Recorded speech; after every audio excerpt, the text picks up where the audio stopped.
నిన్న హన్మకొండలో కురిసిన వర్షం 100 ఏళ్ల వర్షపాతం రికార్డు తిరగరాసింది. అక్టోబర్ నెలలో ఎప్పుడూ ఇంత వర్షపాతం నమోదైనట్టు గతంలో ఎన్నడూ లేదు. 12 నుంచి 15 గంటల్లోనే 39 సెంటీమీటర్లకు పైగా హన్మకొండలో వర్షపాతం నమోదైంది. గతంలో 903లో జూలైలో 22 సెంటీమీటర్ల వర్షపాతం హన్మకొండలో రికార్డైనట్టు గణాంకాలు చెబుతున్నాయి. ఇక నిన్న రాష్ట్ర వ్యాప్తంగా వర్షాలు దంచుకుట్టాయి. పలు జిల్లాల్లో రికార్డు స్థాయిలో వర్షపాతం నమోదైంది. నిన్న రాష్ట్రంలో 14 చోట్ల 20 సెంటీమీటర్ల వర్షపాతం రికార్డైంది. రాబోయే 2-3 రోజులు వర్షాల ప్రభావంపై వాతావరణ శాఖ అధికారి శ్రీనివాస్తో కల్పన ఫేస్ టు ఫేస్. తెలంగాణ రాష్ట్ర వ్యాప్తంగా వర్షం దంచికొట్టిందని చెప్పుకోవచ్చు. కుండపోత వర్షపాతం నిన్న నమోదైంది. ముఖ్యంగా మోంతా తుఫాను తెలంగాణను వణికించింది. ఇక పలు జిల్లాలకు సంబంధించి ఇటు వరంగల్ కావచ్చు, నల్గొండ కావచ్చు, మహబూబాబాద్ ఈ ఉమ్మడి జిల్లాలకు సంబంధించి అయితే ఒక బీభత్సం సృష్టించిందని చెప్పుకోవచ్చు. మరి మనతో పాటు వాతావరణ శాఖ సీనియర్ అధికారి శ్రీనివాస్ గారు ఉన్నారు. ఒకసారి వారితో మాట్లాడదాం. సార్, మోంతా తుఫాన్ ఎఫెక్ట్ తెలంగాణ మీద కంటే ఏపీ మీద ఎక్కువగా ఉంటుందని ఎక్స్పెక్ట్ చేశాము అందరం కూడా. తీరం దాటిన తర్వాత తెలంగాణ మీద ఎఫెక్ట్ చూపిస్తుందని చెప్పినప్పటికీ కూడా నార్మల్ గా ఏవైతే ఏపీకి ఆనుకుని ఉన్న జిల్లాలకు సంబంధించి ఎక్కువగా ఉంటుందని అందరం అనుకున్నాము. అసలు ఎవరు ఊహించిన విధంగా ఇటు వరంగల్ కావచ్చు, హన్మకొండ కావచ్చు, జనగాం కావచ్చు, ఎక్కడికక్కడ కూడా మనకు ఒక అల్లకల్లోలం సృష్టించిందని చెప్పుకోవచ్చు. అసలు ఎక్స్పెక్ట్ చేశారా ఇట్లాంటి సిచ్యువేషన్ వస్తుందని చెప్పేసి? అంటే మనము ఈ ఏరియాలో ఎక్స్పెక్ట్ చేసిందేనండి. గత 3 రోజులు బట్టి ఇంచుమించు మనకి ఇటు జయశంకర్, భూపాలపల్లి, ములుగు, మహబూబాబాద్, వరంగల్, హన్మకొండ ఈ ప్రాంతంలో అది ఏమవుతుందంటే కొంచెం ఒక డిస్ట్రిక్ట్ అటు ఇటుగా ఈ క్రాసింగ్ పాయింట్ నుంచి వాయువ్యంగా బయలుదేరినప్పుడు మనకి కాకినాడ తర్వాత విశాఖపట్నం మధ్యలో దాటినట్టయితే అసలు తెలంగాణకు ఆనుకుని పోతుంది. ఆనుకుని పోతే అప్పుడు మనకి బార్డర్లో ఉన్న జిల్లాల్లో ఎక్కువ ఎఫెక్ట్ ఉంటుంది. వేరే కొంచెం ఇంటీరియర్ తెలంగాణలోకి ప్రవేశించినట్టయితే డెఫినెట్ గా మనకి మహబూబాబాద్, వరంగల్, హన్మకొండ, జనగాం ఈ ప్రాంతాలు ఇది అవుతాయి. సో అది మనకి నిన్న క్రాసింగ్ పాయింట్ నర్సాపూర్ అని తెలిసిన వెంటనే నిన్న మార్నింగ్ 10 గంటలకే మనము ఈ 3 జిల్లాలకి ముందు రెడ్ అలర్ట్ 9:30, 10 o'clock కల్లా స్టేట్ డిజాస్టర్ మేనేజ్మెంట్ అథారిటీకి పంపించేయడం జరిగింది. తర్వాత దాని గమనాన్ని బట్టి తర్వాత మరొకటి ఏమిటంటే ఇందులో ఈదురుగాలు అనుకున్నంతగా లేదు.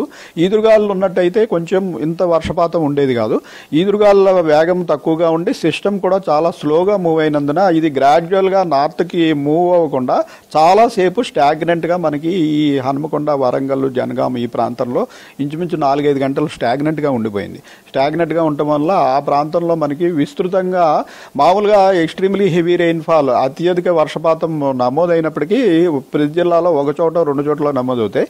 ఈసారి ఏమిటంటే మనకి హన్మకొండలో 4 చోట్ల, వరంగల్లో 3 చోట్ల, జనగాంలో 4 చోట్ల ఇట్లా ఆ ప్రాంతం అంతా కూడా కాన్స్టెంట్ గా ఎక్స్ట్రీమ్లీ హెవీ రెయిన్, అది కూడా 20 సెంటీమీటర్స్ అబవ్. మనకి హైయెస్ట్ రికార్డ్ వచ్చి ఇప్పుడు మనకి హన్మకొండలో నిన్న హైయెస్ట్ వచ్చి 39 సెంటీమీటర్లు యాజ్ పర్ ఐఎండి రికార్డే మనకి రికార్డ్ అయింది. నిన్న చూసుకున్నట్టయితే 14 ఎక్స్ట్రీమ్లీ హెవీ, మనకి 14 ఎక్స్ట్రీమ్లీ హెవీ, అవి కూడా 3-4 జిల్లాల్లోనే అనుకున్న 3-4 జిల్లాల్లో మనకి ఇటు వరంగల్, హన్మకొండ, జనగాము, మహబూబాబాద్, ఇటు కరీంనగర్ ఈ 4 జిల్లాల్లో కలిపి 14 చోట్ల ఎక్స్ట్రీమ్లీ హెవీ రెయిన్. 30 సెంటీమీటర్లు దాటిపోయినవి కూడా 4-5 స్టేషన్స్ ఉన్నాయి.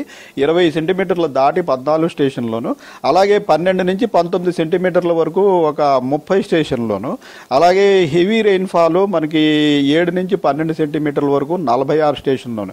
ఇవన్నీ కూడా mostly concentrated in this 4-5 districts. So ఈ 4-5 జిల్లాల్లోనూ కూడా విస్తృతంగా అత్యంత భారీ వర్షాలు నిన్న పట్టడం జరిగింది. అది కూడా కొంచెం షార్ట్ పీరియడ్, మనం 24 అవర్స్ ఇది తీసుకున్నప్పటికీ నిన్న మార్నింగ్ 8:30 నుంచి మాక్సిమం రెయిన్ఫాల్ వచ్చి మనకి రాత్రి అరౌండ్ 10:30, 11 o'clock తర్వాత రెయిన్ తగ్గిపోయింది బాగాను. సో ఇంచుమించు 12 నుంచి 15 గంటల లోపల ఇంత హెవీ రెయిన్ అనేది 4 డిస్ట్రిక్ట్స్ లో కాన్సన్ట్రేటెడ్ గా పట్టడం జరిగింది నిన్న. ఓకే సార్, ముఖ్యంగా చూసుకున్నట్టయితే వర్షం అనగానే, వర్షపాతం అధికంగా అనగానే ఎప్పుడు కూడా మనకు రెయినీ సీజన్ గుర్తుకొస్తుంది. ఈ నైరుతి ఋతుపవనాల కాలంలోనే అత్యధిక వర్షపాతం కూడా నమోదవుతూ ఉంటుంది. సో అక్టోబర్ సమయంలో ఎప్పుడైనా ఇంత వర్షపాతం నమోదైందా సార్? అక్టోబర్ సమయంలో ఈ తుఫాన్లు వచ్చినప్పుడు నమోదు అవుతాయి. మనకి 60 సెంటీమీటర్లు అట్లా పడిన రికార్డులు కూడా ఉన్నాయి. కానీ ఏమిటంటే ఈ కాన్సన్ట్రేటెడ్గా ఇన్ని స్టేషన్లు ఒక్కొక్క డిస్ట్రిక్ట్లో ఎక్స్ట్రీమ్లీ హెవీ ఇలా 4 స్టేషన్లు 5 స్టేషన్లు అన్ని ఆనుకుని ఉన్న జిల్లాల్లో ఉమ్మడి జిల్లా కింద తీసుకున్నట్టయితే ఉమ్మడి వరంగల్ జిల్లాలో తీసుకున్నట్టయితే ఇప్పుడు 10 పైగా స్టేషన్లలో మనకి 20 సెంటీమీటర్లు పైబడి వచ్చింది. ఇది ఒక రికార్డ్ అనే చెప్పచ్చు. ఓకే సార్, హన్మకొండ తీసుకున్నట్టయితే ఎప్పుడు కూడా హన్మకొండకు సంబంధించి అంత వర్షపాతం పడినట్టుగా కూడా మేము వినలేదు గత 10-15 సంవత్సరాలుగా. సో హన్మకొండలో దాదాపు మనకు 39 సెంటీమీటర్లు అని కూడా చెప్పుకుంటూ ఉన్నాం, 39-40 సెంటీమీటర్ల మధ్య. సో గతంలో ఎప్పుడైనా హన్మకొండలో ఇట్లాంటి పరిస్థితులు నెలకొన్నాయా సార్, ఇన్ని సెంటీమీటర్ల వర్షపాతం? సో రికార్డులు చూసుకుంటే ఏ విధంగా ఉన్నాయి సార్? హనుమకొండలో మనకి ఐఎండికి ఒక 100 సంవత్సరాల డేటా కూడా ఉంది. అది ఏంటంటే మాన్యువల్ అబ్జర్వేటరీ. ఈ రోజుకి మేము మాన్యువల్ అబ్జర్వేటరీ ద్వారా దాని రికార్డును బట్టి చూసుకుంటే 1903లో అక్కడ 227 మిల్లీమీటర్లు ఉండగా ఈ రోజు నిన్న వారు రిపోర్ట్ చేసింది 225. సో ఒక 100 సంవత్సరాల్లో అదే అబ్జర్వేటరీ, ఆ ఒక్క అబ్జర్వేటరీని కంపేర్ చేసినట్టయితే ఇది సెకండ్ హైయెస్ట్ అవుతుంది అన్నమాట. Okay sir. సో ముఖ్యంగా ఇటు వరంగల్ కావచ్చు, జనగాం కావచ్చు, దాంతో పాటు హన్మకొండ కావచ్చు, వీటికి సంబంధించి నిన్న ఏ విధంగా అలర్ట్ జారీ చేశారు, ఎట్లా కోఆర్డినేట్ అయ్యారు సార్? నిన్న మనం అంటే మొన్నటి నుంచి కూడా మొన్న కూడా ఈ ప్రాంతంలో ఆరెంజ్ అలర్ట్ పెట్టి ఉన్నాము. నిన్న మనకి అంటే క్రాసింగ్ పాయింట్ని బట్టి కరెక్ట్గా తెలంగాణలో నెక్స్ట్ డే ఎఫెక్ట్ ఉంటుంది. ఎప్పుడు కూడా క్రాసింగ్ రోజు మెయిన్ ఎఫెక్ట్ అంతా కోస్టల్ స్టేట్ అయినటువంటి ఆంధ్రప్రదేశ్ మీద ఉంటుంది. క్రాస్ అయిపోయిన తర్వాత తెలంగాణకి ఆనుకుని పోవడం కానీ తెలంగాణ మీదుగా పోవడం కానీ జరుగుతాయి కాబట్టి సిస్టమ్స్ మనకి రెండో రోజు ఎఫెక్ట్ ఉంటుంది. సో క్రాసింగ్ పాయింట్ని బట్టే మనం యాక్చువల్గా మనం ముందు కాకినాడని అంచనా వేసి దాని ప్రకారం మన ఇటు బార్డర్ డిస్ట్రిక్ట్స్కి ఎక్కువగా రెడ్ వార్నింగ్ పెట్టి ఈ డిస్ట్రిక్ట్స్కి ఇప్పుడు నిన్న చెప్పిన వాటికి ముందు రోజున 2 రోజుల ముందు నుంచి ఆరెంజ్ వార్నింగ్లో ఉన్నాము.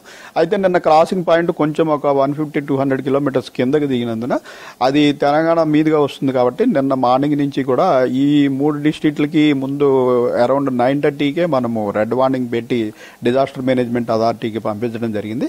అలాగే తదుపరి మధ్యాహ్నం ఇంకా మరి క్లౌడ్ మాస్ కదలకుండా స్టాగ్నెంట్ గా ఉండిపోతుంది కాబట్టి మరొక 3 డిస్ట్రిక్ట్లు కూడా యాడ్ చేసి నిన్న రెడ్ వార్నింగ్ పంపించడం జరిగింది. మిగిలిన అన్ని జిల్లాలకి ఆరెంజ్ వార్నింగ్ కూడా పంపించడం జరిగింది. అయితే ఈ క్లౌడ్ మాస్ స్టాగ్నెంట్ గా ఉండటం వల్ల మనకి నార్త్ తెలంగాణలోని జిల్లాల్లో అంత ఎక్కువ రెయిన్ఫాల్ రాలేదు. అదంతా కూడా ఇక్కడే స్టాగ్నెంట్ గా ఉండి ఎక్కువ ఇక్కడే పడిపోయింది. Okay sir. ఇక ఓవరాల్ గా చూసుకున్నట్టయితే ప్రస్తుతం మోంతాకి సంబంధించి కూడా ఏ విధంగా ఉంది సార్ దాని స్టేటస్? సో ఇంకా అది అల్పపీండంగా ఉందా, లేదంటే ఇంకా బలహీనపడే అవకాశం ఉందా? దాని ఎఫెక్ట్ ఇక తెలంగాణ రాష్ట్రం మీద ఉండే అవకాశం ఉందా సార్? ఇంకెన్ని రోజులు వర్షాలు కురిసే ఛాన్స్ ఉంది? ఇది నిన్న సాయంత్రానికి మనకి నిన్న మార్నింగ్ మనకి తుఫానుగా తెలంగాణలోకి ప్రవేశించిన తర్వాత తీవ్ర వాయుగుండంగాను మారిపోయింది సాయంత్రానికి. నిన్న రాత్రికి తెలంగాణని క్రాస్ చేసి సమీపంలోని మన ఛత్తీస్గఢ్ విదర్భ ప్రాంతానికి చేరుకుని తీవ్ర అల్పపీడనంగా మారి ప్రస్తుతం ఈ రోజు మార్నింగ్ 9 o'clock వరకు కూడా ఇంచుమించు అదే ప్రాంతంలో కొనసాగుతుంది, తీవ్ర అల్పపీడనంగా కొనసాగుతుంది. దీనివల్ల మనకి ఇప్పుడు southern Telangana, central Telangana, eastern Telangana, తూర్పు తెలంగాణలో పెద్ద ప్రభావం ఏమీ ఉండదు. అయితే నార్త్ తెలంగాణకి అడ్జసెంట్ గా ఉన్న రాష్ట్రంలో ఉంది కాబట్టి మనకి ఈ రోజు ఉత్తర తెలంగాణలోని ఆదిలాబాద్, కొమరంభీం, మంచిర్యాల, జయశంకర్, భూపాలపల్లి, ఇటు నిర్మల్, నిజామాబాద్ ఈ ప్రాంతంలో కూడా చెదురుమదురు మోడరేట్ రెయిన్ఫాల్ కే అవకాశం ఉంది. మిగిలిన రాష్ట్రం అంతా కూడా ఈ రోజు పొడిగా ఉండే అవకాశం ఉంది.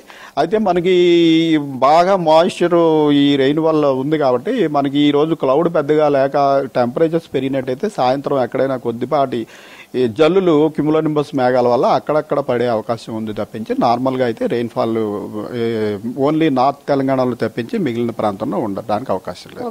ఇక ఓవరాల్ గా చూసుకున్నట్టయితే నిన్నటి ఎఫెక్ట్ అయితే ఇంకా తేరుకోనే లేదు.